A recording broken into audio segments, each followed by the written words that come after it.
Welcome back. It's a new year and a new world order, or at least a new Washington order, when Congress is gavelled back into session tomorrow. After World War II was over, we have, could I just say, 70 years, we have had a new world order, and it's been relatively peaceful. What we are allowing Vladimir Putin to do is undermine that world order. You are in danger of seeing the European Union come apart. That world order has to be maintained. But I think that in the future, which is what you're asking, first of all, there are going to be many more people who have this capability of really transforming the world. But never before has technology been so borderless. You know, in the period that you're talking about, we had a lot of new technology, great technology. I write about the telegraph, but the telephone. But it is nothing like the digital revolution. We have massive flows of information across borders, massive flows of ideas. I don't think we can, as human beings, conceive of where this is actually headed. Or, you know, in August 27, 2015, 1 billion people were on Facebook at the same time. That was, a year and a half ago. But we're going to see 3, 4, 5 billion people on Facebook at one time. This is a kind of globalization that, you know, people in the early 20th century, even in science fiction, they couldn't conceive of. On the other hand, if you think about movement of people, the massive number of refugees that are moving around the world, I mean, this is, of course, one of the greatest tragedies. It's a tragedy, human tragedy, and it's also a tragedy in my view, because I think the entire humanitarian apparatus has broken down. But that's a kind of globalization. We're looking at a tragedy of unbelievable proportions. What's the logical end state of globalization? Is there going to be a Jean Monnet of the world? Are we going to have a single global currency? Are we going to have some form of global government? Begins with another mass shooting in America. The scene this time, a busy airport in South Florida. After a lone gunman began executing strangers at random in baggage claim. His family said he came home with mental issues, hearing voices in his head. Just 2 months ago, he walked into an FBI office in Alaska, claiming that his mind was being controlled by the CIA and the U.S. government, that they were forcing him to watch ISIS videos. I mean, he did not say a single word. He was emotionless. I just remember seeing his face and thinking, wow, he looks so young. He just had this blank stare, just kind of really just no emotion. Often in lone wolf situations, the shooters either commit suicide or they commit suicide by cop. This was a somewhat different scenario. This was a strange ending. Normally, it ends very violently, like it starts. By him, basically, it appears he emptied his gun and then lay prone, giving himself up without a fight, which is a strange conclusion to all of this.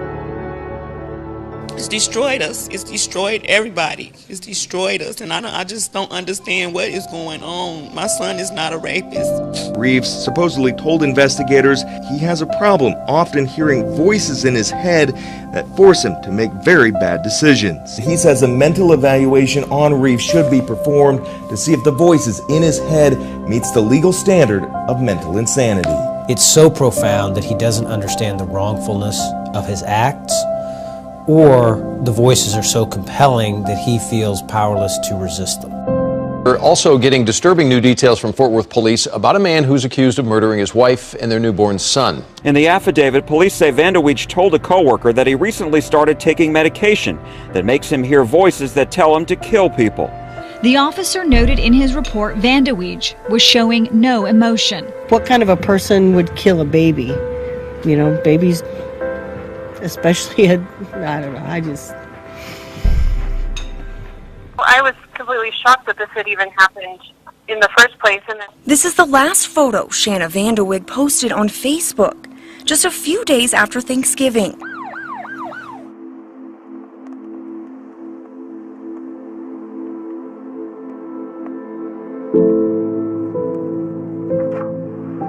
2 weeks later, Van de Weghe and her 3-month-old son were found dead. I know that she was so happy when she met him, and she kind of just changed, and they just seemed so happy together.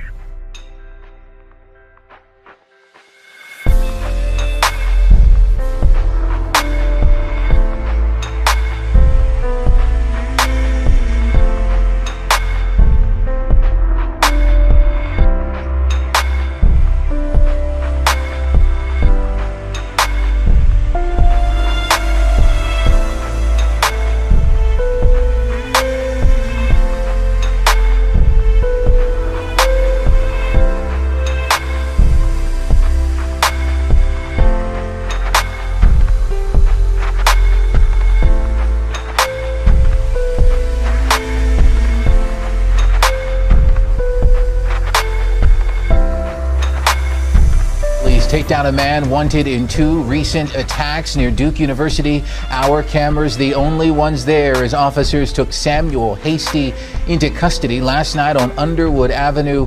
Hasty speaking to ABC 11 in an exclusive. It's not me, he says, the 27-year-old denying his involvement in the crimes for a very surprising reason. Samuel Hasty agreed to a jailhouse interview here before facing a judge on sexual assault and robbery charges. He repeatedly denied involvement in the crime that happened November 30th on Swift Avenue and the one that happened Saturday afternoon at Duke Gardens. He says he is the man in the surveillance photo from a store where a credit card stolen from one victim was used, but when asked if he is not responsible for that or the assault at Duke Gardens, he told me he hears voices in his head. They tell me to do stuff that sometimes I can't control, like they tell me to kill myself. They was telling me to hurt people. They were telling me to just do crazy stuff. In Southington, trying to figure out what caused a loud boom that rocked neighbors earlier today. Folks in surrounding towns heard and even felt that blast as well. At least that's what it sounded like. So far, no one seems to know what it was. It was loud, and I was sitting in the chair, like I said, in the house, and the house shook. It was a quiet holiday morning. Most of the people had the day off. It felt like an explosion to me. When more than a half a dozen neighborhoods around Connecticut heard what many thought could have been a sonic boom. I've never felt the house shake before. From Waterbury to Wolcott to Cheshire to Southington, neighbors heard a thunderous explosion followed by a ground-shaking shockwave. It rattled windows, knocked pictures askew, and then stopped. Their neighborhoods were quiet once again. And all of our neighbors did too, Bob, across the street. They were all out on the sidewalk staring up at the sky, talking about it, trying to figure out exactly where it came from. Matter of fact, they were surprised that they hadn't even heard sirens in the neighborhood.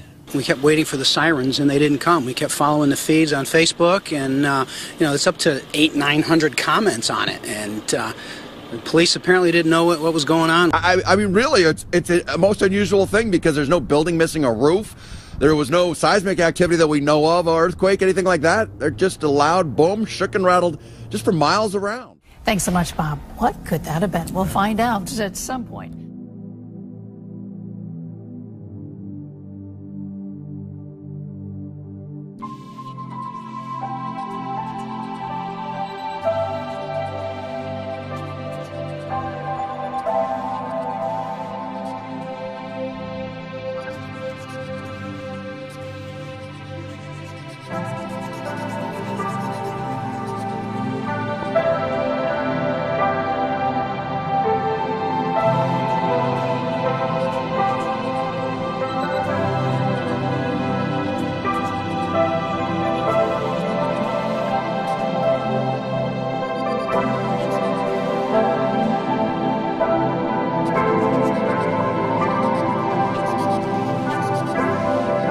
That the country will overcome the recent spate of attacks. Witnesses say it looked like a war zone. It's a more sustainable kind of globalization. And then you might see international institutions that are much smaller, much less, their ambitions are much, they're there to execute fewer things.